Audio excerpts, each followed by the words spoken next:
नमस्कार दोस्तों, मैं विनय कुमार स्वागत करता हूं आपका फुल मार्क्स कंपटीशन क्लासेस में।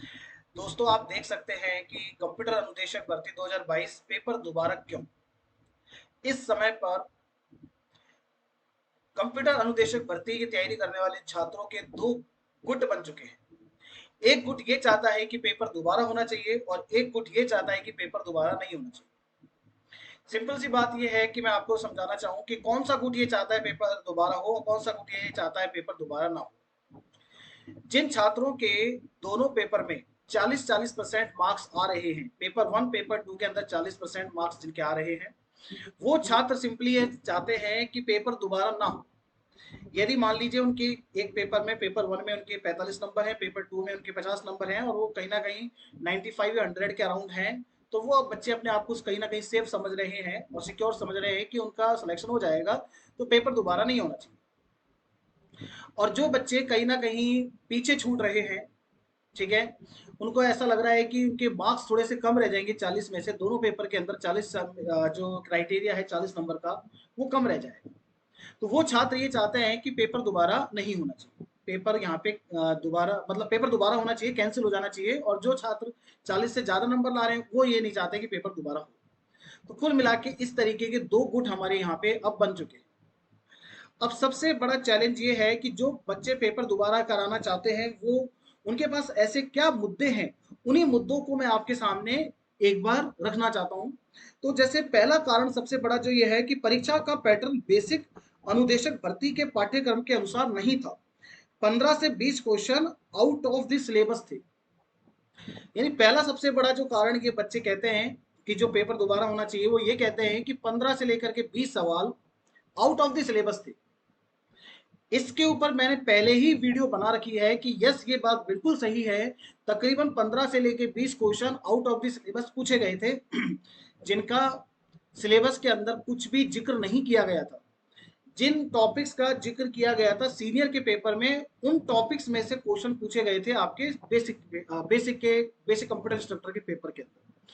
तो एक मुद्दा सबसे बड़ा ये है, जो कि मुझे भी लगता है कि वैलिड है, ये चीज गलत है। या तो इन बच्चों को इन क्वेश्चंस के लिए कुछ उनके बोनस नंबर दिए जाने चाहिए या फिर क्वेश्चन को डिलीट किया जाना चाहिए, जो मुझे भी लगता है ऐसा कुछ यहाँ पे सरकार को करना ही पड़ेगा। दूसरा सबसे बड़ा कारण जो ये बच्चे देते हैं, सीनियर वाला पेपर जूनियर में और जूनियर वाला पेपर सीनियर में देना बोर्ड की सबसे बड़ी गलती थी।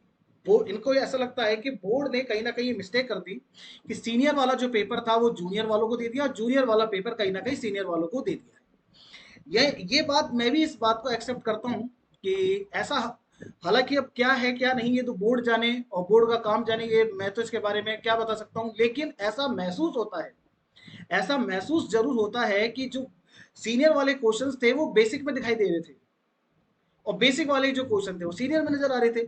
सीनियर के पेपर में लगभग लगभग 50 से 55, इनफैक्ट 55 से भी ज्यादा क्वेश्चन ऐसे थे जो बेसिक के अंदर मेंशन किए गए थे, जो कि फंडामेंटल एंड ओवरव्यू, बेसिक के सिलेबस में हर टॉपिक के आगे लिखा गया था फंडामेंटल और overview of this topic, fundamental of this topic, ये शब्दों का इस्तेमाल किया गया था। और वो फंडामेंटल के क्वेश्चन आपके कहाँ पूछे गए, सीनियर में पूछे गए थे। जबकि बेसिक में वो क्वेश्चन ज्यादा पूछे गए थे जो कि सीनियर के अंदर मेंशन थे। तो कहीं ना कहीं दूसरा कारण आपका ये बनता है, वो बच्चों को ऐसा लग रहा है कि सीनियर का पेपर जूनियर को दे दिया, जूनियर का पेपर सीनियर को दे दिया। नेक्स्ट ये कारण बच्चे बताते हैं कि कोई सीकर का एक ऐप है, ऐप के माध्यम से पेपर आउट करने करके अपने चहेते को लगवाना, पेपर के बाद उस ऐप कोर्स और टेस्ट को हटा लेना, यही दर्शाता है कि पेपर आउट हुआ था। इन बच्चों को ऐसा लगता है कि कोई एक एप्लीकेशन है, उस एप्लीकेशन के माध्यम से, उस एप्लीकेशन के माध्यम से कुछ क्वेश्चन लगभग 40 से लेकर के 50 क्वेश्चन उस एप्लीकेशन में से एज इट इज पूछे गए हैं। ये दोस्तों एक संयोग की बात है या फिर ऐसा जानबूझ के हुआ है, ये तो खैर मैं नहीं बता सकता। लेकिन यदि ये संयोग की बात है तो इस एप्लीकेशन को चलाने वाला व्यक्ति बहुत भाग्यशाली व्यक्ति होगा, या फिर पता नहीं उसके ऊपर किस व्यक्ति की कृपा है, ये तो मैं नहीं जानता। लेकिन 40 प्रश्न एक एप्लीकेशन में से आ जाना, 40 क्वेश्चन एक एप्लीकेशन में से एज इट इज आ जाना, ये कहीं ना कहीं सवालों के घेरे में तो लाता है, सवालों के घेरे के अंदर इस चीज को लेकर के आता है। हाँ, क्वेश्चन आते हैं, एज इट इज भी आते हैं, लेकिन उनमें कहीं ना कहीं वैल्यूज चेंज होती हैं।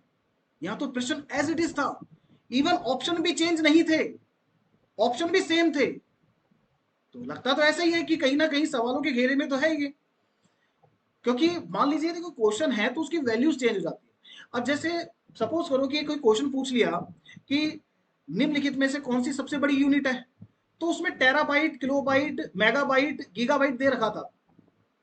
अब यही क्वेश्चन उसके अंदर दिखाई दिया, तो यदि मान लो यदि क्वेश्चन चेंज होता है तो इसकी वैल्यूज चेंज होनी चाहिए थी ना।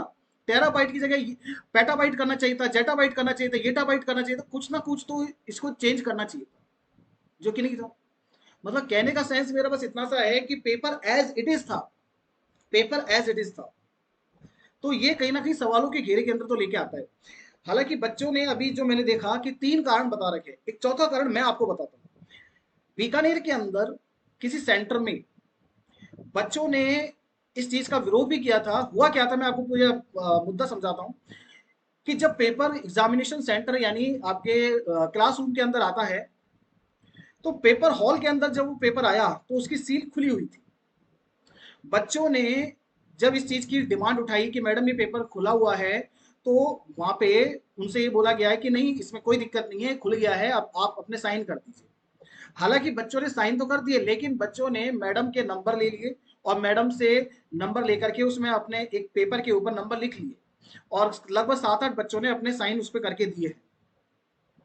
तो ये भी कहीं ना कहीं सवालों के घेरे में तो लेकर के आता है कि जो बच्चे ये कह रहे हैं कि वहां पे पेपर लीक हुआ है, तो उस चीज की भी जांच होनी चाहिए फिर तो कुल मिला के ये 4 कारण ऐसे हैं जो बच्चे ये कहते हैं कि पेपर दोबारा हो, तो उनके लिए 4 कारण मेरे हिसाब से सफिशियंट है, ठीक है, कि पेपर दोबारा होना चाहिए। लेकिन सिर्फ हम ये कहें कि पेपर का स्तर कठिन था, पेपर टफ आ गया, सीनियर जूनियर को दे दिया, ऐसा यदि कुछ है तो ऐसा मतलब हम बोर्ड को, ये चीजें दोस्तों बोर्ड के हाथ में होती है, ये हमारे और आपके हाथों में नहीं होती है। तो बोर्ड कहीं ना कहीं इस चीज को एक फैसला लेना चाहिए। हाँ, ये बात बिल्कुल सही है कि पेपर का स्तर बहुत ज्यादा कठिन था, बेसिक के हिसाब से नहीं था, इस बात को मैं एक्सेप्ट करता हूँ। लेकिन यदि ये चारों बातें सही हैं, ये 4 जो मुद्दे यहाँ पे मैंने आपको बताए हैं, ये चारों मुद्दे यदि सही हैं, तो वाकई में पेपर दोबारा होना चाहिए, ऐसा मैं मानता हूँ।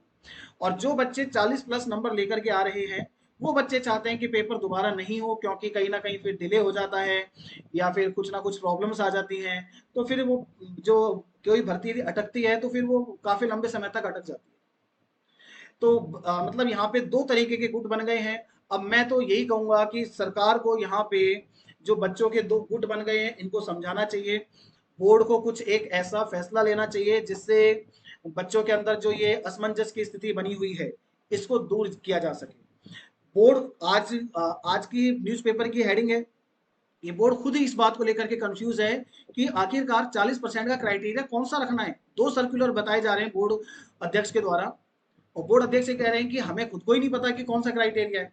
तो आपने पेपर करवा कैसे दिया, मुझे तो ये बात समझ नहीं आ रही।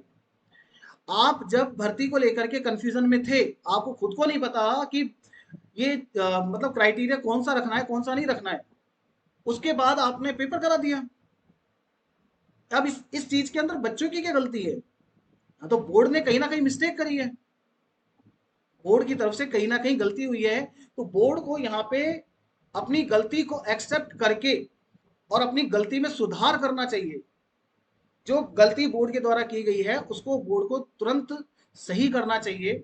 और मैं किसी के खिलाफ नहीं हूं, मैं पहले कह देता हूं, मैं किसी के खिलाफ नहीं हूं, ना मैं 40% ज्यादा वालों के खिलाफ हूं, ना ही मैं उनके खिलाफ हूं जो पेपर दोबारा कराना चाहते हैं। मैं एक एक जो मानवता के नाते मैं ये सारी बातें आपसे कर रहा हूं कि जो भी हो बच्चों के हितों में होना चाहिए।